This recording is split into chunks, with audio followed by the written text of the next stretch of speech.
আখিরাতটাই হলো শ্রেষ্ঠ, আখিরাতটাই হলো অবশিষ্ট। এই দুনিয়া ক্ষণস্থায়ী, আখিরাত হলো চিরস্থায়ী। দুনিয়া হলো ক্ষণকাল, আখিরাত হলো চিরকাল। চিরকাল জীবনের জন্য, চিরস্থায়ী জীবনের জন্য আমাকে আপনাকে ফিকির করতে হবে, চিন্তা করতে হবে। আল্লাহ তাআলা আমাদেরকে চিন্তাশীল বানিয়ে দিয়েছেন। আফালা তাকিলুন আফালা তুবসিরুন। এই জন্য চিন্তার মধ্য দিয়ে আমাকে আপনাকে চলতে হবে। আমি যে চিন্তা করব, সেই চিন্তা করব, কি চিন্তা করব তার বিধিবিধান আল্লাহ রাব্বুল আলামিন দিয়ে দিয়েছেন। বান্দার সৃষ্টির বহু আগে, আমার আপনার সৃষ্টির বহু আগে পৃথিবীর প্রথম মানুষ যাকে পাঠানো হয়েছে, আমাদের সবার পিতা আদম আলাইহিস সালাতু ওয়াস সালাম এবং হাওয়া আলাইহিস সালাতু ওয়াস সালাম, আমাদের মা বাবা, তারা জান্নাত থেকে দুনিয়াতে যখন এসেছেন, আল্লাহ রাব্বুল আলামিন শূন্য হাতে পাঠান নাই, তাদের হাতেও তার পক্ষ থেকে কিতাব এসেছে। জোরে বলি সুবহানাল্লাহ। আমার আব্বা আম্মা কিন্তু মূর্খ ছিলেন না। মূর্খ ছিলেন? আদম আলাইহিস সালাতু ওয়াস সালাম যে জ্ঞানী ছিলেন, কিয়ামত পর্যন্ত এমন জ্ঞানী মানুষ আর পৃথিবীতে দ্বিতীয় জন আসবে না। কেমনে? ওয়াল্লামা আদামাল আসমাআ কুল্লাহা। আল্লাহ তাআলা আদম আলাইহিস সালাতু ওয়াস সালামকে গোটা পৃথিবীর সকল কিছুর নামের সঙ্গে পরিচয় করে দিয়েছেন। সকল সৃষ্টিকুলের নাম তিনি জানতেন। এরকম জ্ঞানী বাহাদুর কেউ আছে দুনিয়াতে এখন? আমার বাপ ছিলেন এরকম জ্ঞানী মানুষ। আল্লাহ রাব্বুল আলামিন বলেন, ইন্নামা আমরুহু ইযা আরাদা শাইআন আন ইয়াকুলা লাহু কুন ফায়াকুন। আমার আল্লাহ যখন কোনো কাজের ইচ্ছা পোষণ করেন, সময় চুল পরিমাণ লাগে না, শুধু বলেন হও, সঙ্গে সঙ্গে মাইক্রো সেকেন্ডের আগেও তা হয়ে যায়। আমার বন্ধুগণ, সেই জন্য আল্লাহর কাছে আমরা ধারণা দেব, আল্লাহর কাছ থেকে এসেছে, আল্লাহর কাছে আবার ফিরে যাব। হুকুম যদি মানতেই হয়, বিধান যদি মানতেই হয়, আমার আল্লাহর বিধানকে মেনে নেব। গোলামি করব কার? আসতে বলবেন না, গোলামি করব কার? আনুগত্য করব কার? হুকুম মেনে চলব কার?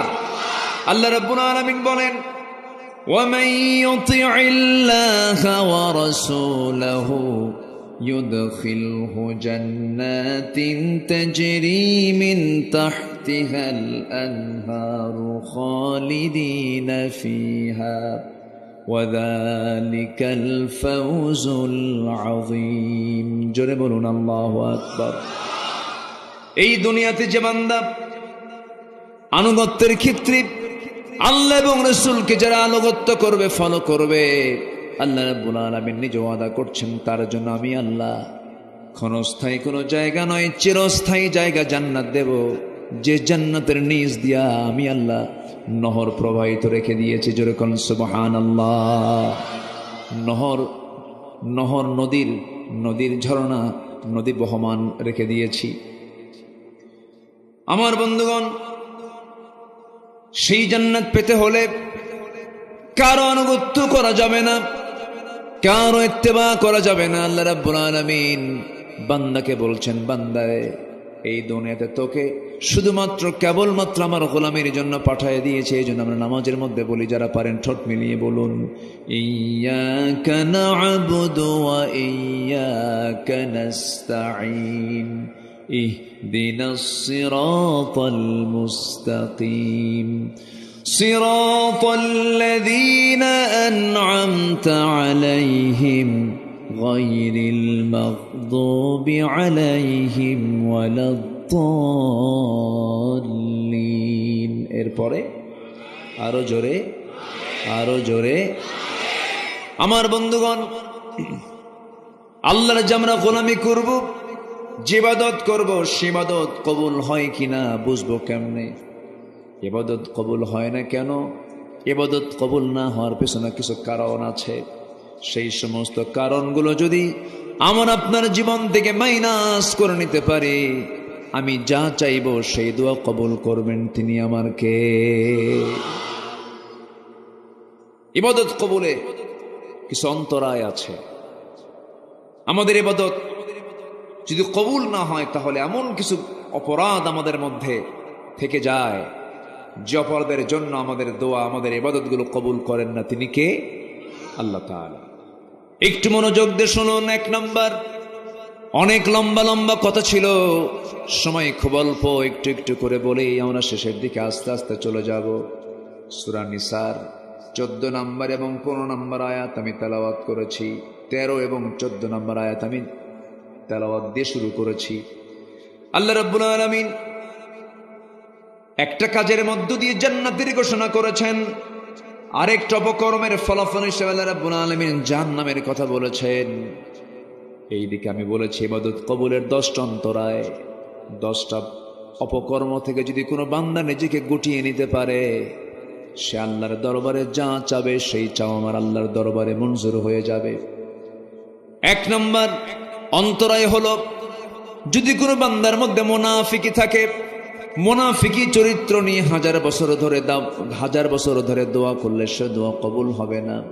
আল্লাহ রাব্বুল আলামিন মুনাফিকদের ব্যাপারে বলছেন, وَمِنَ النَّاسِ مَن يَقُولُ آمَنَّا بِاللَّهِ وَبِالْيَوْمِ الْآخِرِ وَمَا هُمْ بِمُؤْمِنِينَ। জোরে বলুন আল্লাহু আকবার। মুনাফিকদের চরিত্র আরেক জায়গায় বলছেন, وَإِذَا لَقُوا الَّذِينَ آمَنُوا قَالُوا آمَنَّا وَإِذَا خَلَوْا إِلَى شَيَاطِينِهِمْ قَالُوا إِنَّا مَعَكُمْ إِنَّمَا نَحْنُ مُسْتَهْزِئُونَ। জোরে বলুন আল্লাহু আকবার। ঈমানদারদের চরিত্র হলো, এক দলের সঙ্গে মিশে বলে আমি তোমার সাথেই আছি, আবার যখন তারা আড়াল হয়ে যায় এক দলের সঙ্গে যখন মিশে তখন বলে আমরা তোমার সাথেই আছি। দুই দিকেই থেকে যায়, কিন্তু মূলত সে কোনো দলেরই না। আসতে বলবেন না আছে না নাই? যেদিকে বৃষ্টি সেই দিকে ছাতা।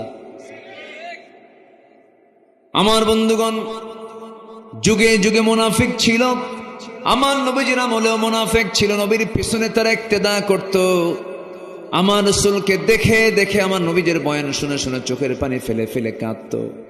নবীর পিছনে ইক্তেদা পর্যন্ত করেছে, রাসূলকে তারা দেখেছে, কিন্তু নবীর বিরুদ্ধে কত ষড়যন্ত্র করে যুদ্ধের মুখোমুখি বানিয়ে দিয়েছে এই মুনাফিকরা।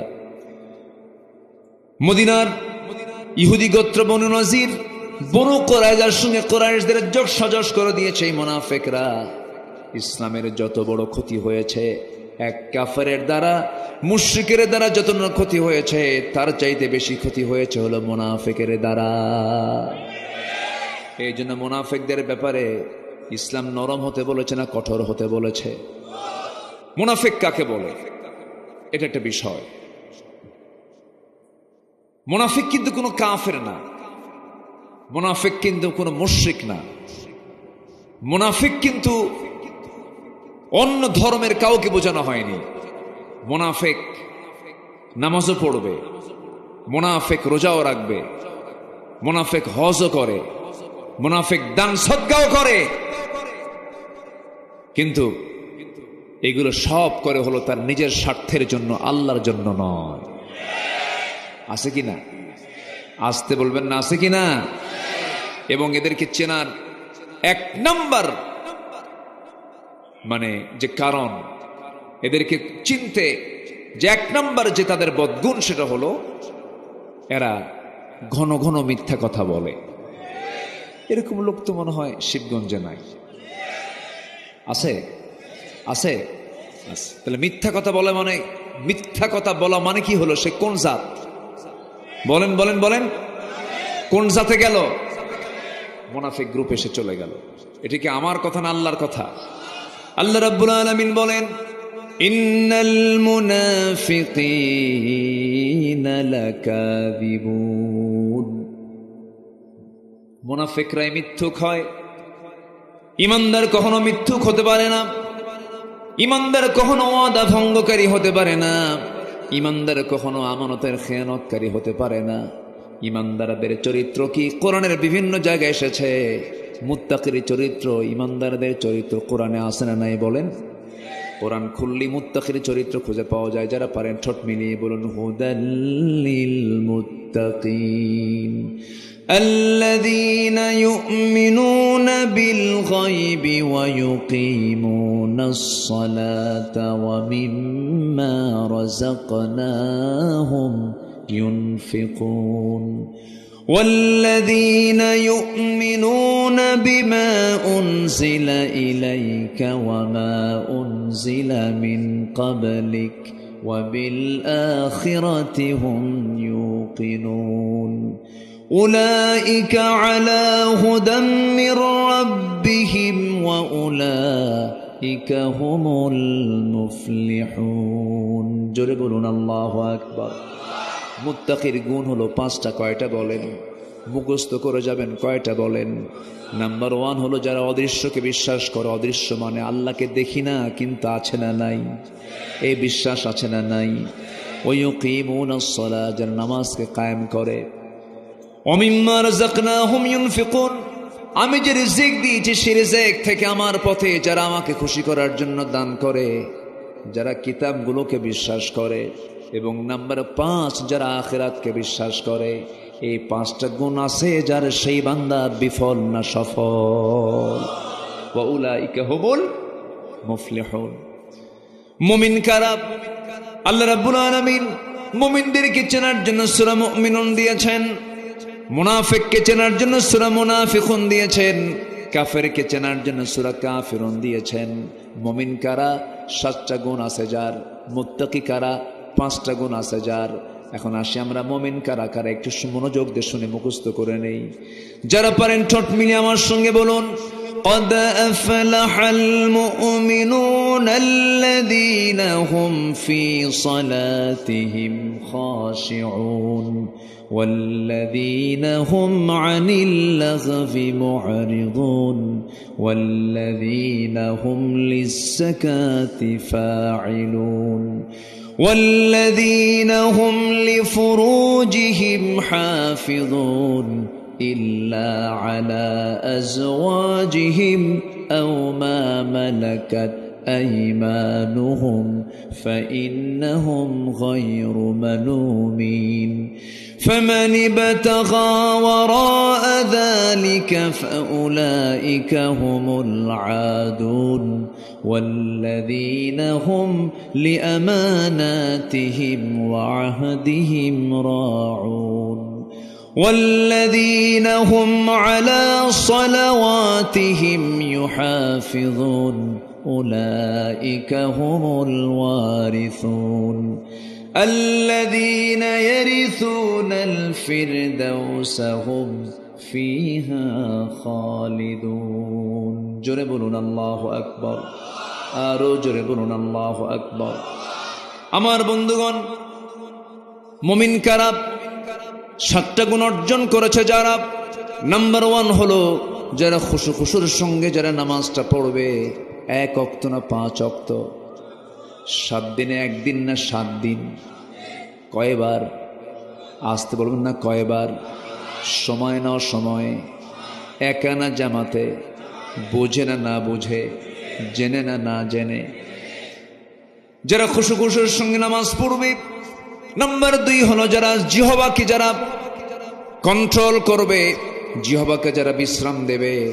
জিহ্বা যদি ভিজাতেই হয় আল্লাহর জিকির দিয়া যারা জিহ্বাকে ভিজায়, বাজে কোনো কথা না বলে। ওয়াকুলু লিন্নাসি হুসনা, মুখ থেকে যদি কোনো কথা বের হয় সেটা যেন সুন্দর কথা বের হয়। চুপ থাকা হলো নাজাতের লক্ষণ। বেশি কথা আছে যার, বাজে কথা মুখে। এই জন্য যতটুকু পারা যায় কম কথা বলা, বেশি কথা বললে ভুল বেশি হয়ে যাবে। এই জন্য আমার নবী মাঝে মাঝে দেখা যেত ঘন্টার পর ঘন্টা চলে যেত, নবীর মুখ থেকে কোনো আওয়াজ বের হতো না, চুপচাপ থাকতেন। চুপ থাকাটাও ভালো। আমার বন্ধুগণ, নাম্বার 3 হলো যারা যাকাতটা ঠিক মতো আদায় করবে। নাম্বার 4 হলো যারা লজ্জাস্থানের যারা হেফাজত করবে। আমার রাসূল বলেছেন, মান আযমানু লি মা বাইনা লিহইয়াইহি ওয়া মা বাইনা রিজলাইহি আযমান লাহুল জান্নাহ। যে ব্যক্তি লজ্জাস্থানকে হেফাজত করবে এবং জিহ্বাকে যারা হেফাজত করবে, আমি রাসূল তার জন্য বেহেশতের জামিন হয়ে যাব। কত গুরুত্বপূর্ণ কথা। আমরা এগুলোকে কন্ট্রোল করার চেষ্টা করব। যুবক রে, যৌবনটাকে নষ্ট করা যাবে না। তোমার যৌবন তোমার জন্য একমাত্র হালাল তোমার বৈধ স্ত্রীর জন্য, নচেত অন্য কোনো জায়গায় চোখ কান তোমার চিন্তা ফিকির অন্য কোথাও করলে তোমার জন্য জেনা হয়ে যাবে। চোখ দিয়ে দেখবা পরনারী কি, চোখের জেনা হবে। কান দিয়ে শুনবা অশ্লীল গান বাজনা, কানের জেনা হয়ে যাবে। এরপরে তুমি চিন্তা করবা, বড় গুনাহগার হতে হবে তোমাকে। চিন্তা ফিকির করে চলো, সুচিন্তা মাথায় নিয়ে আসো। বিবাহ পূর্ব কোনো সম্পর্কে জড়াবা না। বিবাহ পূর্ব কোনো প্রেম হয় না, এটা ভুল কথা। বিবাহ পূর্ব প্রেম হয় না, জেনা হয়। বিয়ের আগে প্রেম হয় না, বিয়ের পরে প্রেম হয়। বিয়ের পরেই তো প্রেম হয়, বিয়ের আগে কোনোদিন প্রেম হয় না। অনেকে বলে হুজুর আমাদের লাভ ম্যারেজ। আমি মনে মনে করি লুচ্চা ম্যারেজ। কি ম্যারেজ? হ্যাঁ।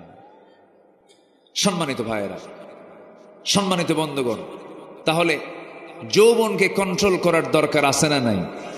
আচ্ছা, যৌবনকে উজাড় করে দেবে বৈধ স্ত্রীর সামনে।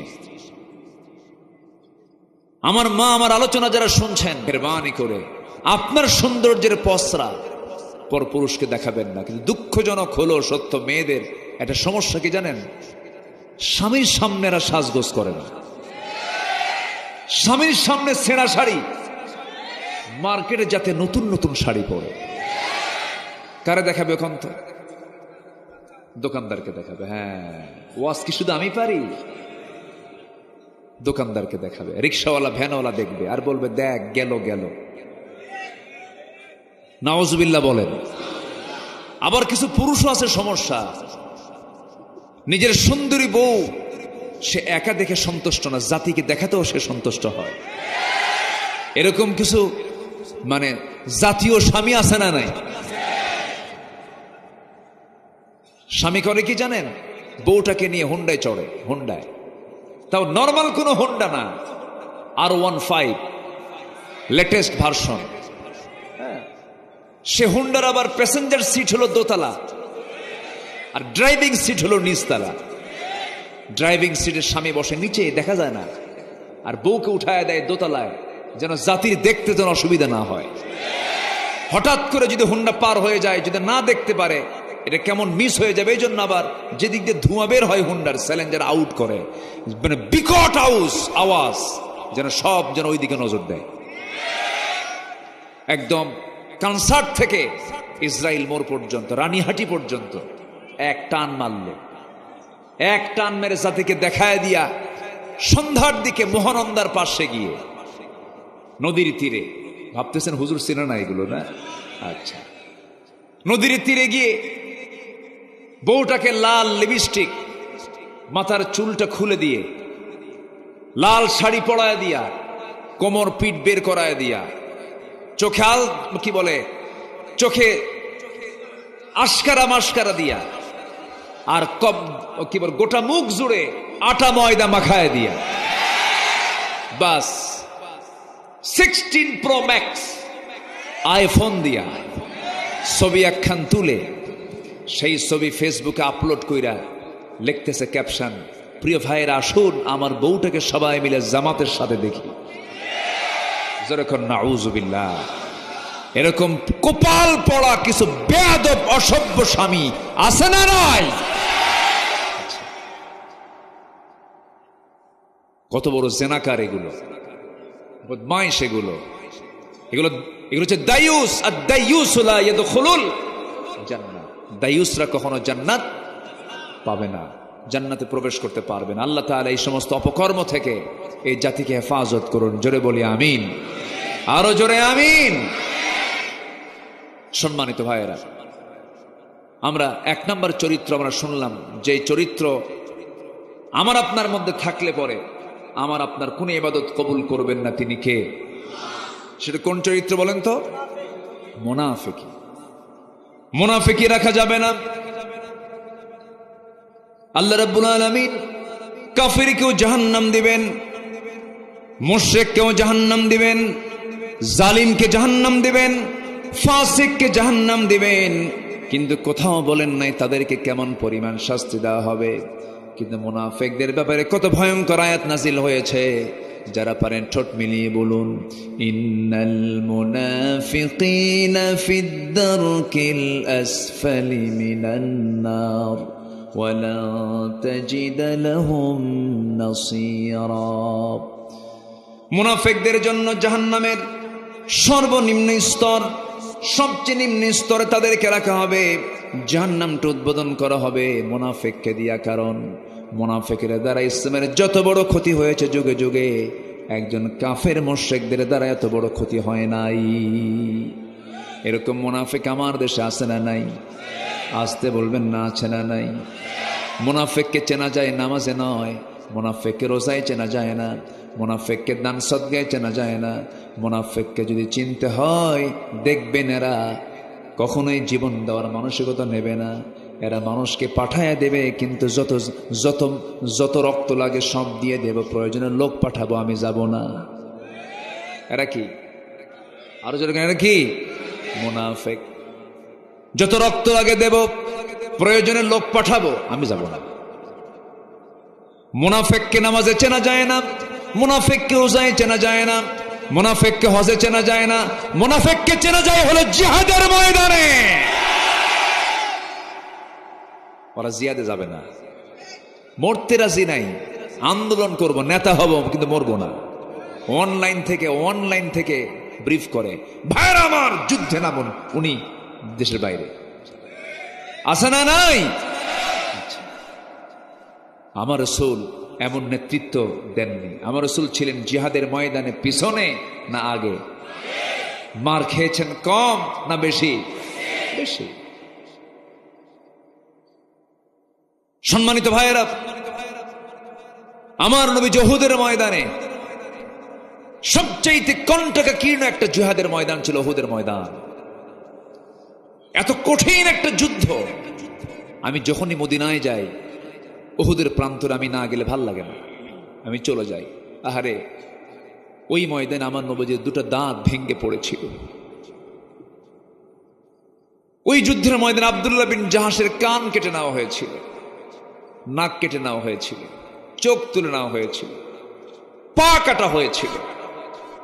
সৈয়দুশ শুহাদা আমির হামজা রাদিয়াল্লাহু তাআলা আনহুর বুক চিড়ে কলিজা বের করে ফেলা হয়েছিল। উহুদের রক্তাক্ত প্রান্তর আমার নবীজি রওনা দিলেন। মদিনা থেকে মাত্র 3 মাইল দূরে কুরাইশরা এই মুনাফিকদের যোগসাজশে, ইহুদিদের চক্রান্তে কুরাইশদেরকে হাজির করা হলো। একদম মদিনার উপকণ্ঠে 3 মাইল দূরে উহুদের প্রান্তরে এসে তারা দাঁড়ানো। আমার নবীজি বলেন, সাহাবীরা কারা কারা যাবে আমার সঙ্গে? চলো। রওনা করেছেন। মাঝখান থেকে মুনাফিকরা বলল, এই অসম যুদ্ধে আমরা যাব না, ওদের 3000 আমাদের 1000, এই যুদ্ধে আমরা যেতে পারবো না। মুনাফিক কিছু সব নবীর পিছন থেকে সব কেটে পড়লো। নামাজে কেটে পড়ছে না জিহাদে কেটে পড়ছে? কোথায় বলেন? এরকম কেটে পড়া ময়দান থেকে কিছু লোক ইতিপূর্বে আমার দেশেও ছিল কিনা বলেন? ছিল কিনা বলেন? এখনো যে নাই তা না, এখনো আছে। আমার বন্ধুগণ, আমার নবীজি বললেন, তোমরা কেউ যদি আজকে আমার সঙ্গে যুদ্ধে না যাও, তবু আমি একা হলেও বাতিলদের মোকাবেলা আমি দাঁড়িয়ে গেছি। সাহাবে কেরামকে সঙ্গে করে নিয়ে আমার নবীজি উহুদ প্রান্তর পর্যন্ত পৌঁছে গেলেন। প্রচন্ড দ্বিপ্রহর, প্রচন্ড রোদ চলছে। সাহাবে কেরামকে নিয়ে যখন যুদ্ধ শুরু হয়ে যাবে, মুসলমানদের প্রাথমিক বিজয় প্রায় হয়ে গেছে, যুদ্ধ শেষ হয়েছে মনে করে আমার নবীজি সাহাবে কেরামকে কিছু দায়িত্ব দিয়েছিলেন। এর মধ্যে বিশেষ দায়িত্ব হলো, একটা চিকন গিরিপথ ছিল, গলিপথ ছিল। 50 জন তীরন্দাজকে হাতের মধ্যে তীর ধনুক নিয়ে বললেন, তোমরা এই জায়গায় বসে থাকো, এই গলিটা পাহারা দিবা, এই চিকন রাস্তা তোমরা পাহারা দিবা, কোনো ক্রমে যেন এই দিক দিয়ে শত্রুপক্ষ আক্রমণ না করতে পারে। আমার পরবর্তী নির্দেশ না আসা পর্যন্ত তোমরা এই জায়গা কখনো ত্যাগ করবা না। কিন্তু যুদ্ধ যখন থেমে গেছে, যুদ্ধ আর চলছে না, ওই 50 জন তীরন্দাজ মনে মনে ভেবেছেন, যুদ্ধ যেহেতু শেষ, এখানে থেকে আর লাভ কি? সেই জায়গা ত্যাগ করা মাত্রই সেই সময় অতর্কিত হামলা করে বসেছে কুরাইশরা। ওই দিক দিয়ে অতর্কিত হামলা করে তাদের মূল লক্ষ্য ছিল, সবার সঙ্গে আমাদের যুদ্ধ করার দরকার নাই, সবার বিরুদ্ধে আমাদের লড়াই করার দরকার নাই, তরবারি ধরার দরকার নাই, একজন ব্যক্তিকে শেষ করলে সব খতম হয়ে যাবে। রসুলকে তারা টার্গেট করলো, দূর থেকে বৃষ্টির মতো তীর মারা শুরু করে দিয়েছে। আমার নবীজির মাথা থেকে পা পর্যন্ত ঝাঁঝরা করে দিয়ে তারা রসুলকে দুনিয়া থেকে বিদায় করার প্ল্যান নিয়েছিল। সাহাবীরাও কম না, 10-12 জন সাহাবী তরবারি হাতে নেওয়ার সময় পান নাই, দৌড় মেরে এসে নবীর চতুর্দিকে প্রাচীরের মতো দাঁড়িয়ে গিয়ে বলতেছে, ইয়া রাসূলুল্লাহি, যত তীর লাগবে আমাদের গায়ে লাগবে, কিন্তু আল্লাহর কসম করে বলে একটা তীর আপনার গায়ে আমরা লাগাতে দেব না। নবীজির চতুর্পার্শ্বে তারা প্রাচীরের মতো দাঁড়িয়ে গেলেন। তীরগুলো আসতেছে, কিছু কিছু সাহাবীর গায়ে লাগে, কারো বুকে লাগে, কারো হাতে লাগে, কারো পায়ে লাগে।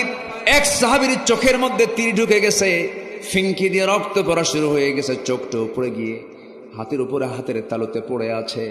আমার রাসূল বলেছেন, কাতাদা আমার দিকে আগায় রে। আমার নবীজি সেই পতিত চোখটা হাতের মধ্যে নিয়ে মুখের থুতু দিয়া চোখের জায়গায় লেপন করে দিলেন, আগের চোখের মতো স্বাভাবিক হয়ে গেল। আমার নবীজির মুজিজা প্রকাশ পেয়ে গেল। তীর মারতেছে, এক পর্যায়ে দেখা গেল 10 জন সাহাবীর 9 জনই দুনিয়া থেকে বিদায় নিয়েছেন, মাত্র একজন সাহাবী দাজানা রাদিয়াল্লাহু আনহু তার নাম।